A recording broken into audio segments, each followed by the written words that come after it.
Buenos días. ¿Qué tal, doctor? Buenos días. Buenos días, doctor. Buenos días. Buenos días. Buenos días. Buen día. Que tengan muy bonito día. Pues aquí vamos a continuar con el curso de retina y en esta ocasión va a ser el doctor Juan Arana que nos va a hablar de una técnica que está cada día más en desuso, pero cosa curiosa, por flojera, ¿no? O por, ay, no sé qué otro adjetivo encontrarle, eh, por dificultad técnica podría ser, pero es una técnica que casualmente el doctor Arana y yo estuvimos haciendo mucho este fin de semana y que le cambia la vida a los pacientes de retina. Entonces es un llamado, ¿no? Un llamado a volver a las prácticas antiguas que todavía están vigentes y que seguirán vigentes por toda la vida por lo que representan, ¿no? Cada vez nos cercioramos que la física y las básicas, la biología, la química, está más y más presente en nuestra área, la oftalmología. Entonces, bienvenido, Juan. Somos todo oídos. Muchas gracias, doctor. Muchas gracias. Bueno, vamos a empezar entonces el tema acerca del cerclaje escleral. Muy bien. Cuando nosotros tenemos, y vamos a hablar específicamente de desprendimiento de retina regmatógeno, cuando tenemos un desprendimiento de retina, nosotros tenemos en general tres opciones para poder tratar este tipo de desprendimiento. La primera opción que tenemos es hacer una vitrectomía pars plana. La vitrectomía, como todos lo conocemos, que es entrar a través de los puertos, colocación de puertos en pars plana y poder introducir endoiluminador, vitrector y poder retirar el vitrio y sellar las lesiones y generar algún tipo de taponamiento, ¿verdad? Para poder permitir el cierre o el sellado y la adherencia retiniana después del desprendimiento.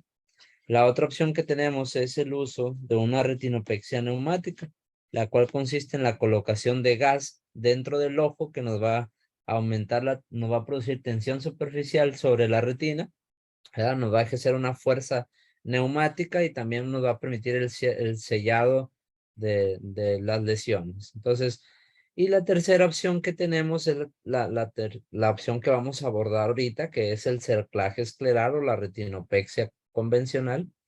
Este tipo de retinopexia consiste en la colocación de una banda de silicón en los 360 grados del ojo que va a tener diferentes funciones y diferentes biomecánica que va a permitir la adherencia o la adhesión retiniana después de un desprendimiento de retina.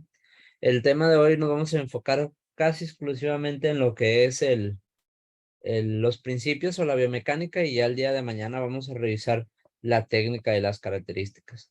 Okay, hablando un poquito del cercaje escleral, no es una técnica que sea novedosa, que sea nueva. De hecho, el primer cerclaje escleral está reportado que se colocó cerca de 1950. Y una de las cosas más características del cerclaje, pues es la colocación de una banda o un biomaterial alrededor del ojo. El primer biomaterial en utilizarse fue el ácido polivinílico. Después de ahí se utilizaron diferentes materiales hasta ahora que se utiliza el silicón, ¿verdad? Porque se ha demostrado una mayor biocompatibilidad del silicón que nos va a permitir establecer ese cerclaje o esa indentación, esa relajación de la base vítrea con un menor efecto sobre los tejidos vecinos. Anteriormente, una de las características, tanto el PTFE como el ácido polivilínico, o inclusive se llegaron a utilizar otros biomateriales, como trasplante autólogo de tendones, ¿verdad? Que nos daban también o nos permitían hacer ese cerclaje, pero ahora con el descubrimiento del silicón, pues bueno, eso nos ha traído muchas más ventajas.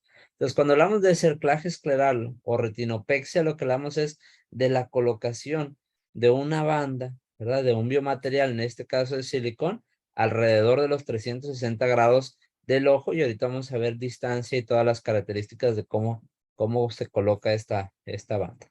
Ahora, una de las preguntas o una de las incógnitas, como lo mencionamos y lo estuvimos platicando con el doctor durante esta semana, es ¿por qué utilizar o en qué pacientes utilizar una retinopexia y en qué pacientes abordarlos a través de una vitrectomía vía pars plana? La escuela general o las indicaciones actuales o la práctica profesional actual, la mayoría de los oftalmólogos, la mayoría de los retinólogos, sobre todo retinólogos más jóvenes, pues tendemos o tenemos la tendencia, el pensamiento clínico, a querer hacer una vitrectomía pars plana y por diferentes factores, como mencionaba el doctor, pues no hacer un cerclaje escleral, ¿verdad? Desde la falta de adiestramiento en la técnica, desde el tiempo que necesitamos o invertimos en este tipo de técnica. Pero esta técnica tiene unas indicaciones muy precisas, ¿ok? Por ejemplo, lo vamos a utilizar en los desprendimientos de retina en pacientes fáquicos, ¿ok? Es una de las características, no son indicaciones absolutas, pero son indicaciones que nos orientan hacia la colocación de una banda o una retinopexia. En aquellos pacientes que presentan un desprendimiento de retina, son pacientes jóvenes, pacientes que queremos preservar la acomodación, pues bueno, esta va a ser una de las opciones que tenemos. También vamos a tener que considerar que el desprendimiento de retina no sea un desprendimiento de retina complicado. ¿Qué queremos decir? Que no tengamos desgarros gigantes, que no tengamos tantos desgarros o que no tengamos la presencia de proliferación vitreoretiniana que complicaría el caso y entonces nos obligaría un poco a ir a quitar esas membranas y poder hacer una vitrectomía pars plana. ¿Okay? Pacientes jóvenes también que no hayan tenido un desprendimiento de vítreo posterior completo, también es una excelente opción el cerclaje. En aquellos que tengan un desprendimiento secundario a una diálisis, donde no podamos observar un regma como tal, solo una diálisis, también van a ser muy buenos candidatos. Y sobre todo se requiere que en este paciente que vamos a intervenir o vamos a someter al cerclaje podamos hacer una buena visualización de la retina periférica. Es decir, que nuestro paciente no tenga ninguna alteración a nivel del segmento anterior que nos imposibilite la visión, como lo es la presencia de una catarata, ¿verdad? Si ya tenemos alguna catarata que nos va a imposibilitar la visualización, pues podemos considerar realizar una cirugía combinada de FAC con vitrectomía. ¿Okay? Ahora, en pacientes pseudofáquicos, también está indicado, simplemente hay que tener un poco de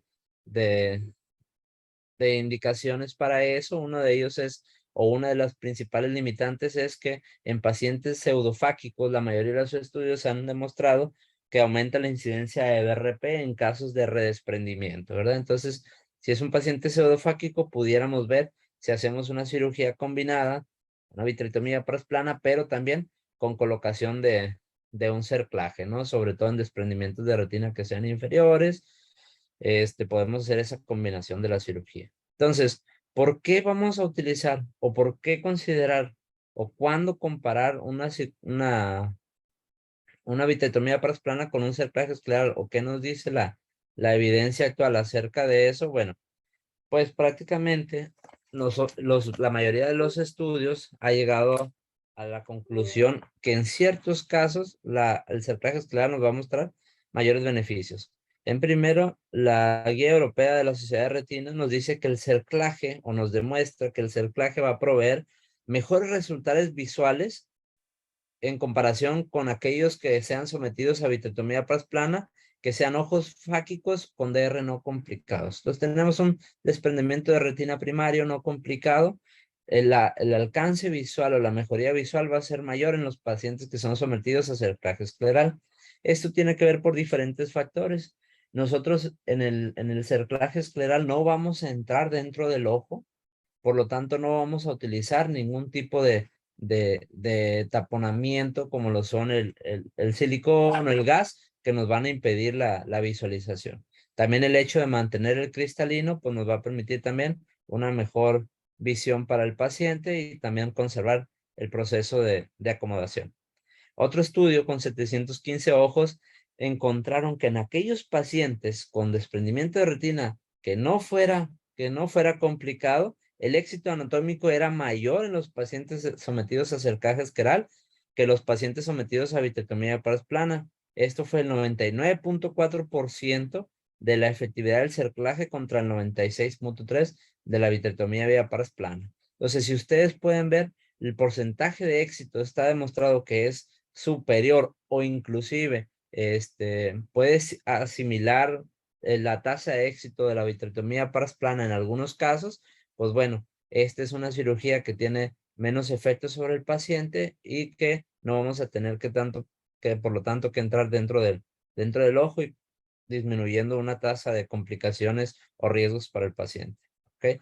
Una de las mayores limitaciones o uno de los mayores pendientes al momento de realizar un tratamiento o una cirugía en un paciente con desprendimiento de retina es la necesidad o la presencia de un redesprendimiento. Si tenemos la necesidad de una segunda cirugía, pues bueno, vamos a complicarnos un poquito nuestro plan terapéutico. El cerclaje escleral, diferentes estudios han demostrado que el requerimiento de una sola cirugía es menor, de una segunda cirugía es menor en pacientes que fueron sometidos a retinopexia o cerclaje escleral comparado con aquellos que fueron sometidos a una vitrectomía vía pares plana. ¿Qué queremos decir con esto? Que si el paciente tiene un desprendimiento de retina reumatógeno no complicado, es joven, fáquico y nosotros le hacemos un cerclaje escleral, es más probable que vayamos a requerir una sola cirugía en comparación con aquellos que tomamos la decisión de someterlos a una vitrectomía vía pares plana. ¿Ok?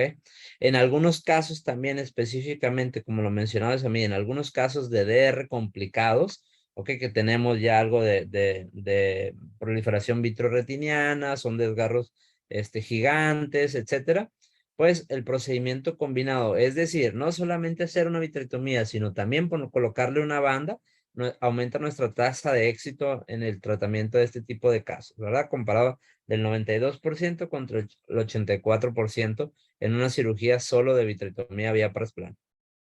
Ahora, otro estudio en más de 500 pacientes con los ojos tratados con la banda escleral, nos dio mejores resultados visuales, menor incidencia de catarata y menor aparición de BRP, sobre todo en pacientes fáquicos, porque en pacientes pseudofáquicos la mayoría de los estudios han demostrado que aumenta la incidencia de BRP, ¿ok? Entonces, si nosotros sometemos a un paciente a una vitrectomía pero no le hacemos facovitrectomía, la incidencia de catarata va a ser mayor que si nosotros hacemos un cerclaje escleral. Vamos a tener mejores resultados con el cerclaje escleral y vamos a tener menor aparición de proliferación vitrorretiniana y por lo tanto menor probabilidad de redesprendimientos al futuro. Entonces, estas ventajas se han demostrado del cerclaje escleral.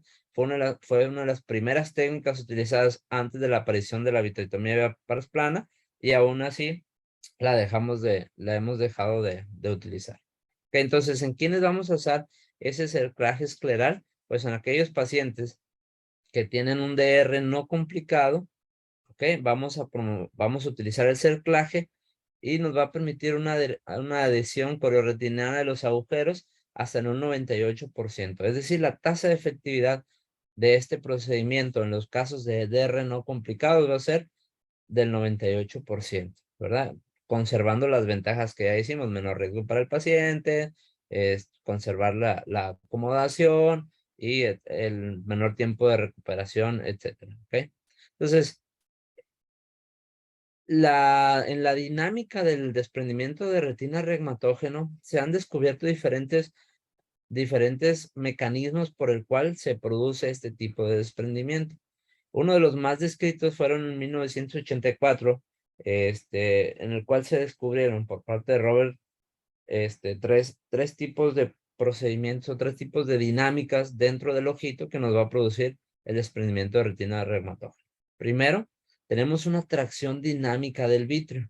Esto tiene que ver mucho con los movimientos oculares y los movimientos de desaceleración y aceleración. ¿Ok? El vítreo como tal, al ser un gel, nos va a permitir tener un pequeño respaldo o un pequeño amortiguamiento de los movimientos oculares. Eso nos va a generar también una corriente intraocular, una alteración en la corriente intraocular y que nos va a ocasionar una ruptura de desgarros retinianos. En la imagen que nosotros podemos ver aquí, si ustedes me acompañan, nosotros tenemos un ultrasonido de un ojo y tenemos la presencia de sangre en esta imagen hiporreflectiva hiperreflectiva, hiperecogénica que se alcanza a ver aquí, o de ecogenicidad media, es sangre que tenemos aquí. Y tenemos 3 momentos distintos del proceso de aceleración.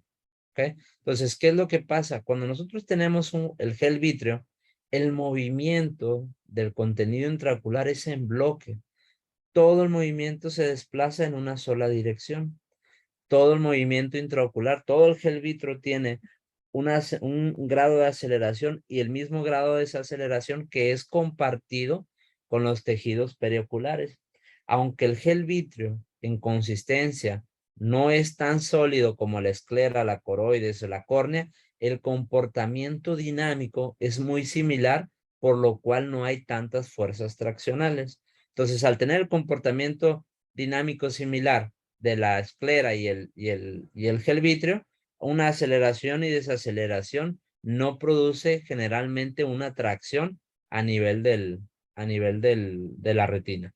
Ahora, cuando este gel vítreo sufre un proceso degenerativo por una licuefacción, por la presencia de sangrado o como ya lo conocemos como parte del envejecimiento normal, la dinámica o el flujo de los líquidos dentro del ojo, la corriente intraocular es distinta. El gel vítreo va a compartir, como dijimos, la misma dinámica de aceleración y desaceleración que el tejido de la esclera, pero el gel líquido o la licuefacción va a tener una dinámica completamente distinta. Esta dinámica se va a ver redolentecida, pero va a tener un mayor efecto de rebote. Entonces va a haber mayor movimiento de líquidos o mayor movimiento de sustancias dentro del ojo, que va a permitir unos cambios en la corriente intraocular que van a ocasionar tracciones sobre la retina. ¿Y cómo lo podemos ejemplificar en esta parte que tenemos aquí? Aquí tenemos el desprendimiento de retina.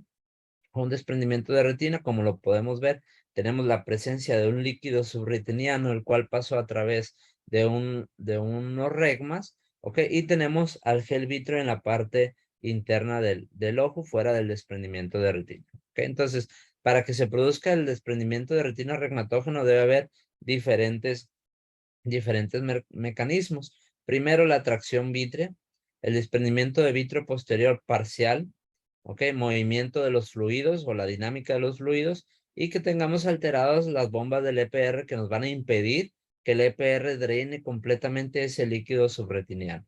¿Ok? Entonces, normalmente en una posición normal, nosotros tenemos tres tipos de fuerzas que están ejerciendo presión sobre el vítreo, sobre la retina y sobre la base vítrea. ¿Ok? La primera, representada en color verde, es la base del vítreo. Si nosotros recordamos las características del vitrio, el vitrio en su base se encuentra completamente anclado. La hialoides en general, la unión de la hialoides que tiene puentes horizontales, o el vitrio también que tiene puentes horizontales hacia la retina, a nivel de la base vítrea va a tener encajes o anclamientos verticales que van a producir una adhesión mucho mayor. Entonces, esta adhesión que tiene, junto con las características elásticas del vitrio, nos va a producir una tracción constante a nivel circunferencial. Es decir, toda la base del vitrio está generalmente con una contracción o con una fuerza centrípeta aquí a nivel de la base del vitrio. Cuando nosotros tenemos un desprendimiento de vitrio posterior, nosotros vamos a tener esta parte de aquí con la dinámica de líquidos, algo de licuefacción a nivel del cuerpo del vitrio, una fuerza tangencial o una fuerza radial, donde la hialoides, el vitrio que se encuentra con otras características elásticas, va a generar una presión o una tracción radial. ¿Ok? Y tenemos la retina, que generalmente pues es estática, ¿verdad? No genera ningún tipo de tracción. Entonces, en este punto de unión, donde tenemos las fuerzas centrípetas de la base del vitrio más las fuerzas radiales del cuerpo del vitrio, se va a producir el sitio de mayor tracción, que es justo a nivel de donde tenemos la confluencia del desprendimiento de vitrio posterior y la parte que aún se encuentra en adherencia. Si lo esquematizamos aquí, La unión en el punto B y C es el sitio de mayor riesgo de ruptura. Una vez que tenemos la ruptura, pues bueno, se va a permitir el paso de líquido, este líquido o esta parte líquida que tenemos dentro del cuerpo vítreo a través de la ruptura que nos va a producir un desprendimiento o un levantamiento de la retina. Entonces, el concepto general del cerclaje escleral nos lleva a tratar de disminuir estos tres procesos. Uno, sellar la lesión que nosotros tenemos aquí, que es un elemento importante dentro de la retinopexia.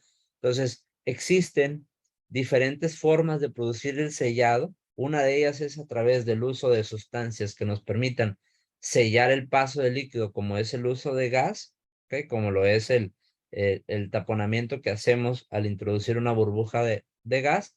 Y la otra, pues, es el uso de una técnica de sellado extra al cerclaje escleral. Entonces, nosotros podemos, o anteriormente se utilizaba solamente la banda o el bucle como la retinopexia como parte del sellado de las lesiones. Sin embargo, con el paso de los tiempos se fue descubriendo que la tasa de reincidencia era mayor y la tasa de absorción era más lenta. Entonces, por lo tanto, se encontró la forma de poder sellar esas lesiones utilizando diferentes formas. Anteriormente, en el cerclaje o muchas de las cosas del cerclaje, nosotros tenemos que deshacernos de este líquido. Una de ellas es colocar la banda alrededor del ojo y hacer una punción o una esclerotomía.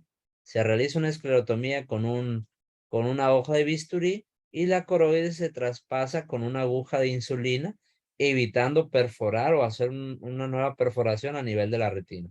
Esto nos va a permitir una diferencia de gradientes de presión en la parte externa del ojo con la parte interna y se va a producir el drenado del líquido. ¿Okay? La otra forma de drenar el líquido, promover la absorción, es a través de la función de bomba del epitelio pigmentario de la retina, que en estos casos se ve sobrepasada y no puede deshacerse de este líquido. Entonces, el sellar las lesiones nos va a impedir el paso de más líquido del gel vítreo o del vítreo, la cavidad vítrea, hacia la parte subretiniana.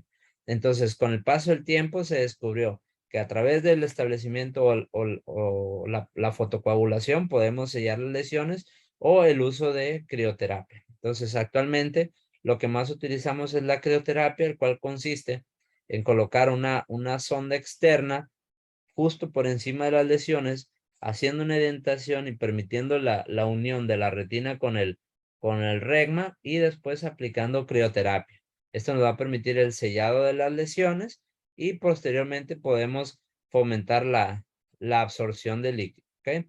Entonces, esos son los principios que vamos a tener. Y por último, uno de los principios más importantes y donde más tiene efecto el cerclaje escleral es a nivel de la tracción, disminuir con la colocación de las bandas todas esas fuerzas traccionales que se están generando aquí, de las que hablamos ahorita, la tracción constante de la base del vitro y las tracciones radiales que se están generando. ¿Ok?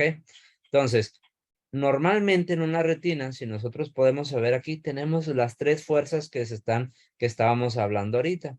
Tenemos una fuerza que es la fuerza vectorial normal que tenemos en el ojo por la configuración esférica.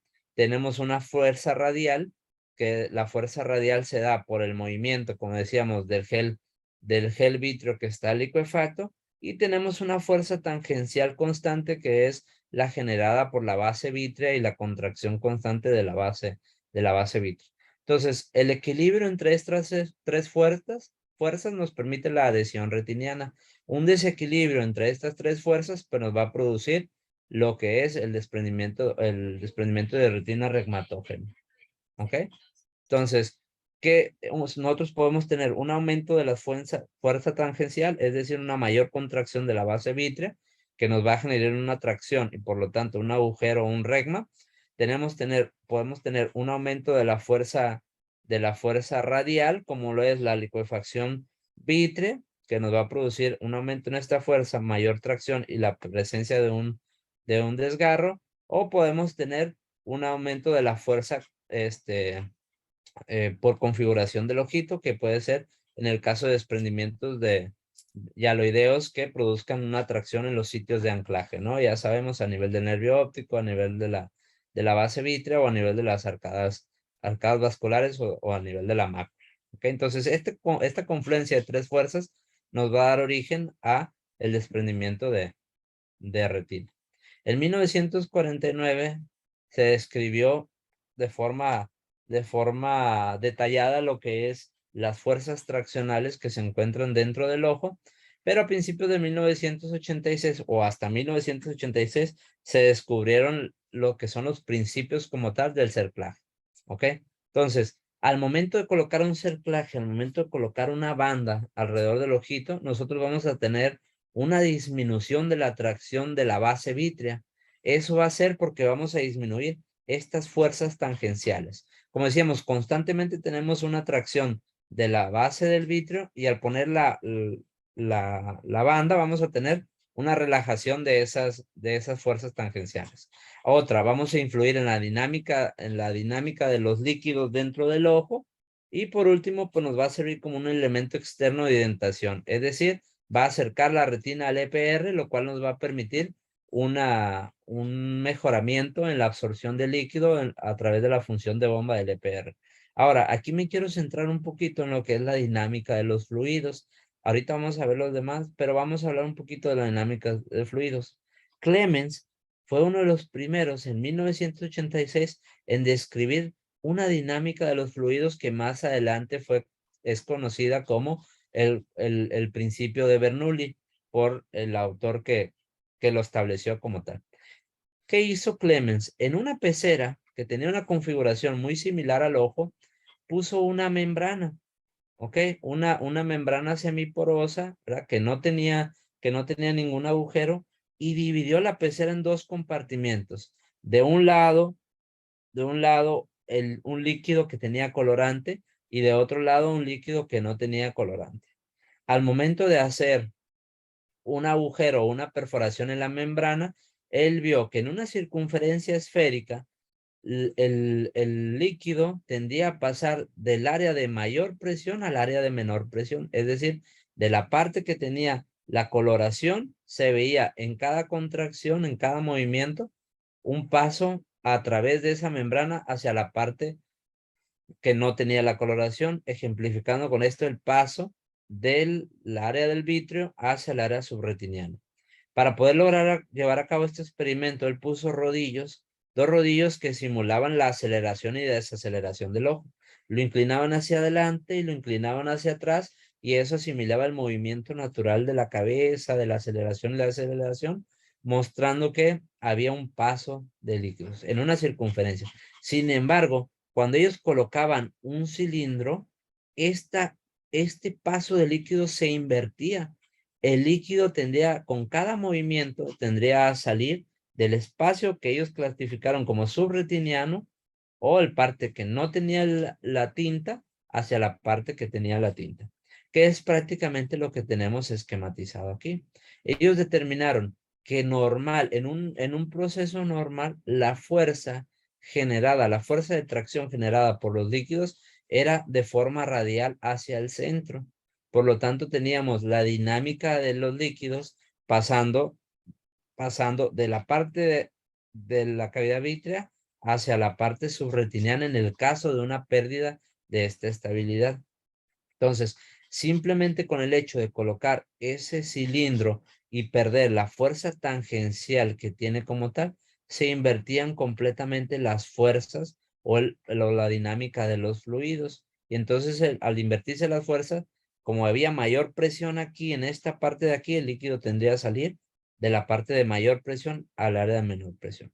Es decir, aquí tenemos el vítreo, toda la fuerza se está yendo hacia el centro, está comprimiendo el vítreo, que en caso de una ruptura, el líquido salía inmediatamente por la ruptura hacia el espacio retiniano y levantaba la retina. Cuando nosotros colocábamos una esfera, la presión en el espacio subretiniano era mayor, que hace que el líquido salga completamente de este espacio hacia el área de menor presión. Y obviamente estas fuerzas van a ser proporcionales a el volumen o la indentación que se esté haciendo con este elemento externo, ¿no? Ese fue el principio del cerclaje. Quiere decir que al momento de colocar un cerclaje y provocar esta depresión dentro de la esclera, pues nosotros vamos a invertir las fuerzas. Vamos a generar una mayor presión en el líquido subretiniano que va a aumentar la dinámica de los fluidos o el paso del fluido a través del regma hacia la parte del vítreo. O en su caso, si se encuentra sellada la lesión, esta presión va a permitir o va a aumentar el efecto de bomba, que ahorita lo vamos a ver, del EPR. Entonces, el simple hecho o el hecho mecánico de colocar una banda nos va a invertir las fuerzas, aumentando la presión en el líquido subretiniano y por lo tanto promoviendo la salida de este a través de las lesiones o aumentando la presión que va a generar un aumento del funcionamiento del EPR. ¿Okay? Entonces, esos tres principios son los principios de la esclera, la disminución de la tracción de la base. ¿Cómo se produce la disminución de la tracción de la base? Bueno, esto lleva un principio que se conoce como la ley de elasticidad de Hooke. Esto nos va a permitir aliviar la magnitud de la tracción vectorial o radial del vitrio, como lo decíamos, la fuerza radial de la base del vitrio, y nos va a permitir también un cambio en la dirección de la tracción vítrea. Y eso nos va a ayudar mucho para poder apoyarnos en el tratamiento del desprendimiento de retina. ¿Qué dice la ley de Hooke? Esta es la ley de Hooke. La ley de Hooke es muy sencilla. Cuando nosotros tenemos un cuerpo elástico, la contrafuerza que va a dar este resorte o este material elástico va a ser proporcional a la fuerza externa que nosotros ejercemos. ¿Qué quiere decir esto? Si nosotros tenemos el ojito y tenemos nuestra banda, como tenemos un tejido elástico en la parte del centro, que es el gel vítreo, toda la fuerza que nosotros apliquemos para comprimir ese gel vítreo se va a regresar hacia las paredes de la retina.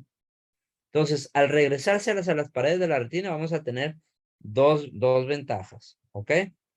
Primero, al momento de colocar la banda, vamos a disminuir la tracción que tiene la base vítrea. ¿Por qué?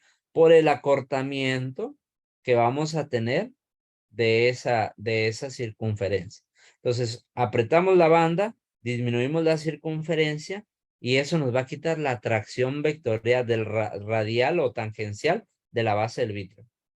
Pero a la vez estamos recibiendo una fuerza en contra que va a ser proporcional a la compresión que nosotros estamos haciendo. Y esa fuerza en contra nos va a permitir hacer un efecto de tensión sobre las paredes de la retina que nos va a promover la adherencia de la retina hacia el EPR. Entonces tenemos dos ventajas al momento de colocar la banda sobre la tracción de la base, que es el acortamiento de la circunferencia y por lo tanto al acortar una circunferencia disminuye la presión o el efecto tangencial y la fuerza que contrarresta las moléculas elásticas como el vitrio, pues nos va a permitir la adherencia de la rutina. ¿Okay? Entonces, esos son uno de los principios. Entonces, ya tenemos que nos afecta la dinámica de los fluidos a través del principio de la dinámica de líquidos, ¿verdad? Propuesta por Clemens, y también nos aliva la atracción de la base con la ley de la elasticidad de Hooke. ¿Ok? Otro de los cambios que va a producir, otro de los cambios biomecánicos que va a producir la banda, pues es que nos va a aumentar la longitud axial, o más bien va a tener un efecto sobre la longitud axial. Generalmente este efecto va a ser un aumento de la longitud axial y nos va a dar un efecto miópico. En caso de los cerclajes segmentarios, vamos a tener un acortamiento de la longitud axial y por lo tanto nos va a generar unos defectos sobre todo hipermetrópicos. Si nosotros imaginamos o tenemos al ojo como esta imagen que tenemos aquí, una circunferencia esférica, pues vamos a tener en el área sagital y en el área horizontal, pues diámetros muy similares, aunque no es una esfera como tal, sino una tendencia elíptica. Esta configuración nos permite tener la longitud axial suficiente para lograr una adecuada visión. Cuando nosotros colocamos una banda, esta banda nos puede producir dos efectos. Si nosotros colocamos una banda en una posición normal, ¿ok? Con una indentación aproximada de 2 a 4 milímetros, que es lo ideal. Estos 2 a 4 milímetros de indentación nos van a producir un aumento en la longitud axial, produciendo una configuración prolata. Y este aumento en la longitud axial, pues nos va a dar una miopía. Para poder lograr este efecto que es el esperado, ¿ok? Disminuir las fuerzas tangenciales, ¿ok? Si ustedes ven, nos aumentaría las fuerzas de en la longitud axial o en el eje horizontal, pero nos disminuye las fuerzas tangenciales, que es donde se encuentra la tracción vítrea, ¿ok? Entonces, eso nos puede dar un efecto miópico. Para poder lograr esto, necesitamos que la depresión de la esclera, o vamos a decirlo así, esta depresión que está aquí, sea de 2 a 4 milímetros. Para lograr eso, nosotros necesitamos que la banda, al momento de colocarla, tenga un nivel de ajuste de 10 a 14 milímetros, que es lo que medimos cuando colocamos la banda para poder ver que la indentación haya sido la adecuada. Si nosotros colocamos más de esta indentación, más de esos 2 a 4 milímetros o 10 a 14 milímetros al momento de medir nuestra banda, lo que vamos a producir es un efecto mucho mayor que nos va a afectar los dos meridianos y nos va a producir, en vez de un alargamiento del eje longitudinal, nos va a producir un aumento en las fuerzas tangenciales, tanto anterior como posterior, dándonos defectos hipermetrópicos. Entonces, la profundidad o la cantidad de presión que nosotros ejercemos sobre la esclera o sobre la superficie escleral, pues nos va a afectar completamente no solo la longitud axial, sino el resultado de las fuerzas intraoculares, ¿verdad? No influyendo sobre el eje sagital, que es donde queremos disminuir la fuerza tangencial, sino teniendo un efecto sobre los dos meridianos que solo nos produciría un acortamiento, ¿no? Nada más nos ayudarían a acercar la retina al EPR, pero no como tal, también a disminuir las fuerzas tangenciales, ¿ok? Como es una banda, también se pueden producir algunas alteraciones en las fuerzas que nos va a generar errores astigmáticos o cambios en las curvaturas del ojo, ¿ok? Esta transmisión de las fuerzas o el principio de la banda no es solamente a nivel donde colocamos la banda, sino también es a nivel de los tejidos adyacentes. Como los tejidos adyacentes, tanto de la esclera como la córnea, son muy similares, el poner una banda nos tiene efectos sobre la curvatura de la córnea, ¿no? Específicamente nos afecta la histéresis corneal, aumento de la presión y genera errores astigmáticos, ¿ok?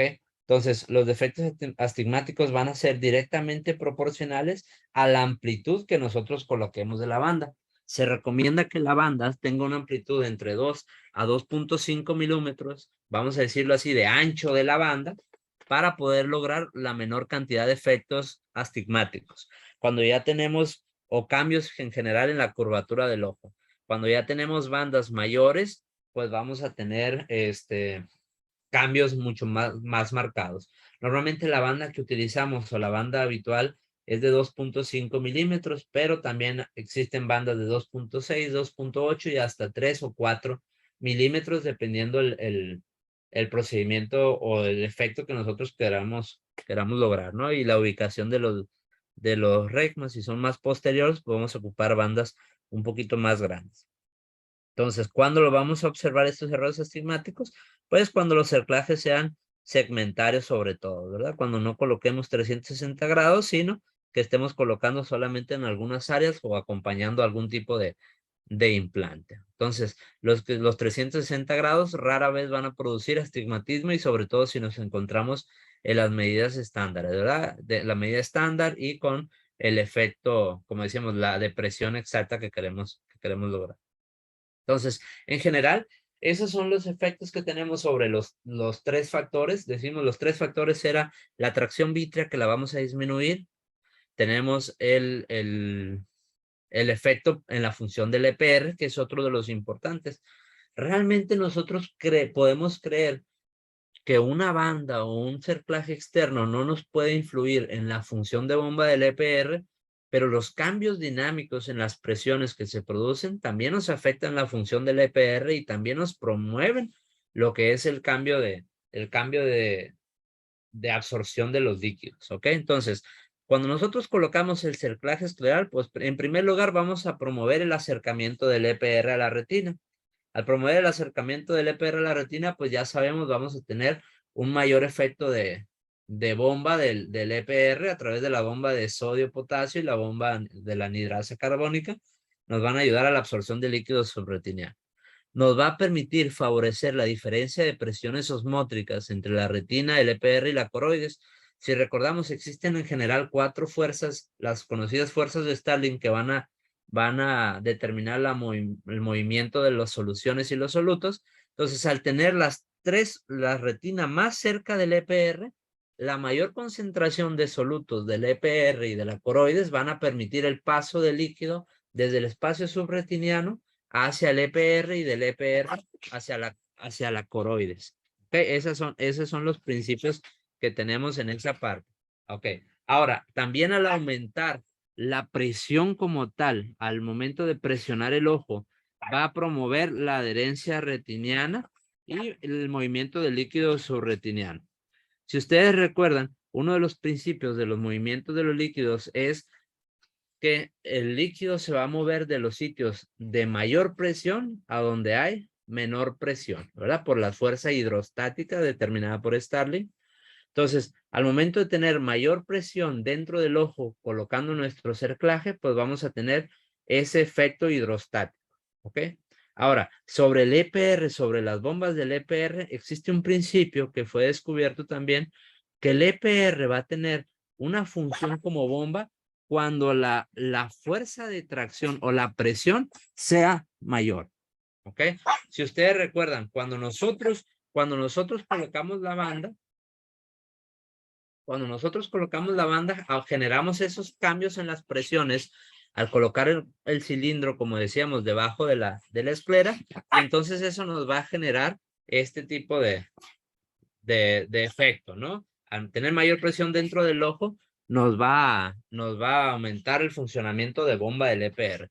Es decir, el EPR está en constante retroalimentación por la presión intraocular. El momento donde tenemos mayor presión intraocular, va a funcionar mejor como bomba.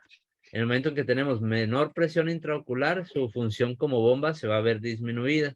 Entonces, al momento de colocar una banda o un elemento de dentación externa, pues vamos a aumentar la presión intraocular y vamos a favorecer el funcionamiento del EPR.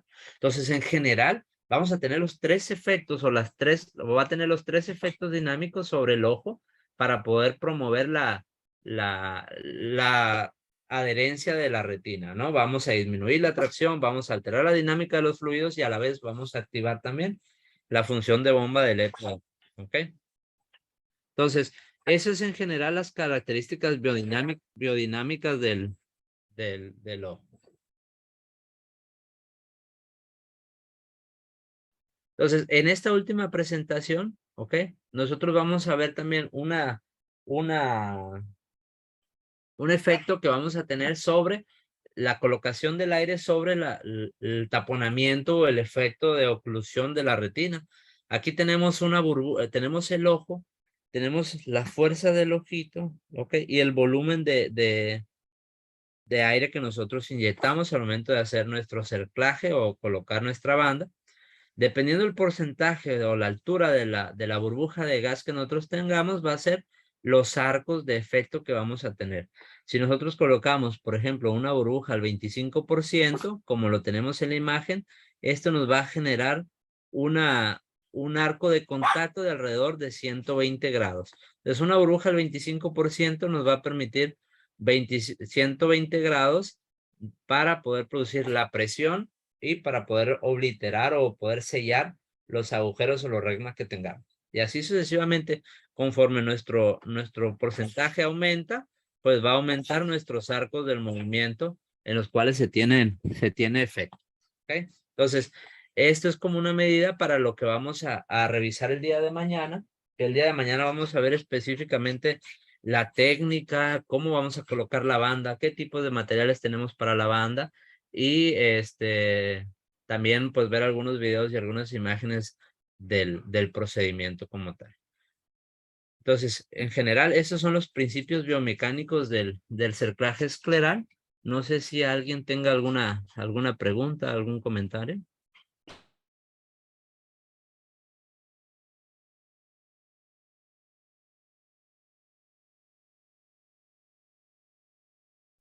Buenos días, Doc. Yo tengo una pregunta. Al momento de que la presión intraocular aumenta, ¿no repercute, por ejemplo, en el nervio óptico? ¿No hay que dar algún hipotensor o algo así? Sí, normalmente la presión se va a ver elevada. De hecho, ese es uno de los efectos que nosotros debemos de cuidar mucho después de este tipo de tratamientos. No solamente por el efecto mecánico de la banda, sino también que utilizamos gas en la mayoría de los casos, y este gas tiene unas características que son expansibles. Entonces, al momento de expandirse, más la presión del cerclaje, nos puede producir un aumento significativo en la presión intraocular. Tenemos que proteger, tenemos que vigilar, que es una de las principales cosas que hay que vigilar después de la colocación de la banda. Después de la colocación de la banda hay que ver que no hay una extrusión de la misma, ya sea para la parte externa del ojo o para dentro del ojo, y en esos casos monitorear mucho la presión intraocular para que no vayamos a tener un daño nervioso como lo mencionabas. Entonces hay que manejarlo con hipotensor si es necesario. Tenemos la expansión del volumen, ¿verdad? El gas que utilizamos generalmente es al 100% y este tiene una mayor, ya estamos dentro de la clasificación de expandibles, entonces hay que cuidar al paciente de eso, ¿verdad? Entonces sí es uno de los cuidados posoperatorios más importantes. Gracias, Doc. ¿Alguien más que tenga alguna pregunta, algún comentario, algún aporte?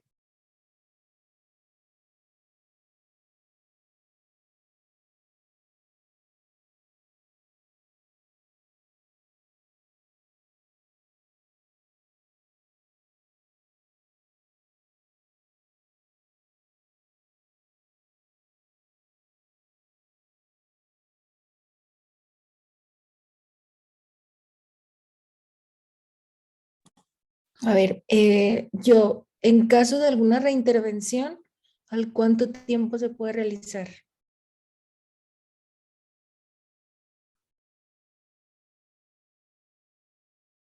Muy bien, sí, ese es un elemento bien importante. Fíjense que realmente como, como tal, vamos a depender mucho del efecto que tengamos al colocar el cerclaje. Por ponerles un ejemplo, ahora que estuvimos en la jornada aquí en Sinaloa, se colocó una banda el día jueves, ¿ok? El día jueves se colocó la banda. Para el día sábado, la paciente ya no tenía nada de líquido cirrotiniano y ya estaba adherida a la retina.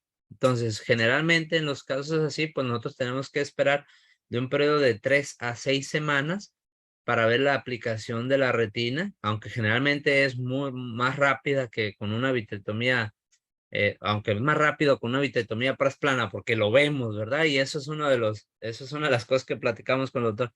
Cuando tú colocas una banda, no ves la retina pegada. Tú colocas la banda, colocas el gas, por la retina sigue completamente despegada. En el caso de una vitrectomía plana, tú al momento de terminar la cirugía ya ves la retina pegadita, bonita. Acá no, acá el efecto se ve hasta los 3, 5 o hasta 7 días después de la colocación de eso y podemos esperar entre 4 a 6 semanas en caso de no tener una aplicación, ya considerar una intervención con una vitrectomía vía plana.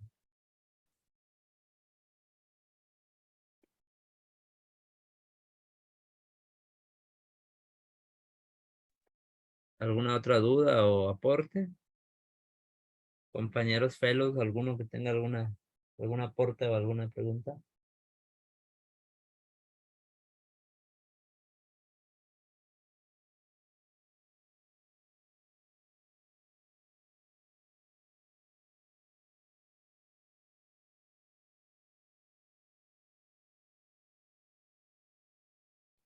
Bueno, si no hay más, podemos dar por terminada la clase. Gracias. Muchas gracias, doctor. Gracias, doctor. Muchas gracias. Muchas gracias, Doc.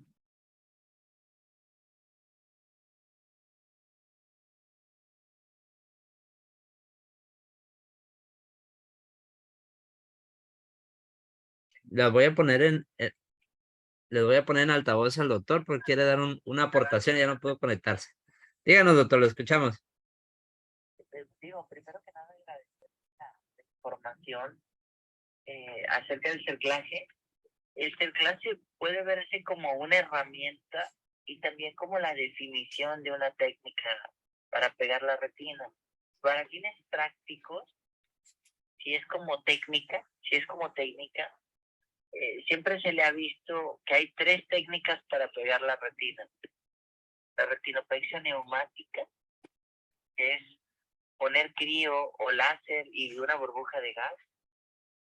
El cerclaje o retinopexia convencional, que es la definición más correcta, que es añadir a todo lo anterior el colocar un cerclaje con o sin drenaje externo. Esa es la definición correcta de retinopexia convencional. Sin embargo, en el mundo lo van a ver como cerclaje. Y tercero, vitrectomía. Y por supuesto, cuarto, mezclarlas todas, ¿no? Y diferenciarlo de lo que es una herramienta que es el cerclaje, como debe ser visto, como una herramienta. El cerclaje,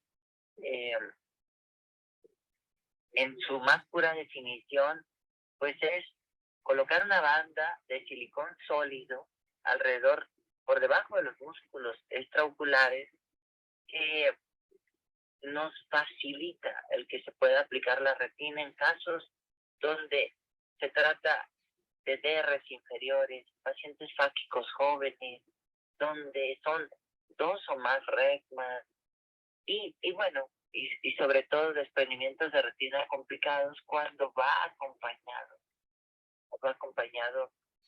de una vitrectomía. Entonces, el cerclaje es fundamental en la herramienta, y ahora lo que estamos haciendo es informar acerca de esta técnica desde las nuevas generaciones, para que se vayan impregnando de esto. Tuvimos un testimonio, hay muchos, pero bueno, tuvimos un testimonio. El sábado en la noche estábamos operando Juan y yo, cuando una egresada de retina del civil nos dice, después de 2 años y después de, no sé, 5 o 7 años de práctica privada, dice, pues es que yo nunca vi un cerclaje. Entonces nos quedamos helados. La doctora estaba ahí aprendiendo, pues, cómo se coloca un cerclaje. Prácticamente la técnica, pues, la verdad, no tiene mucha dificultad, porque prácticamente es referir los músculos extraoculares, los 4 principales, los rectos, y pasar por debajo de ellos el cerclaje y suturarlo. Más suturarlo sin que eso signifique penetrar a la cavidad vítrea. Pues muchas gracias por su atención, muchas gracias, Juan. Esto cambia vidas, y quizás para algunos de ustedes pudieran preguntarse, pero a lo mejor yo voy a ser segmentólogo y esto no va a influir en mi práctica.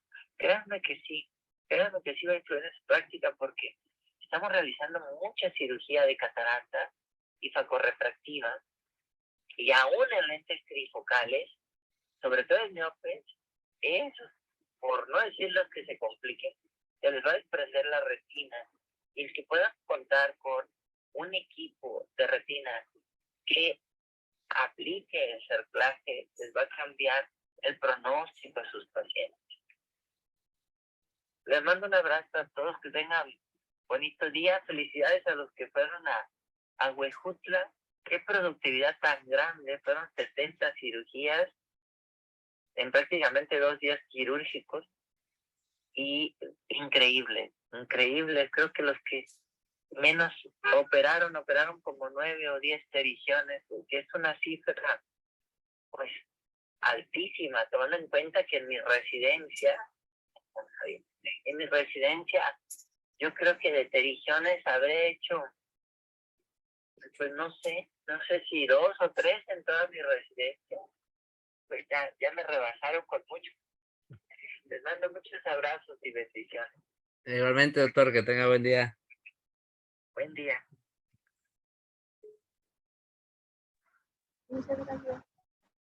Luego, buen día para todos. Gracias, Juan. Gracias. Gracias.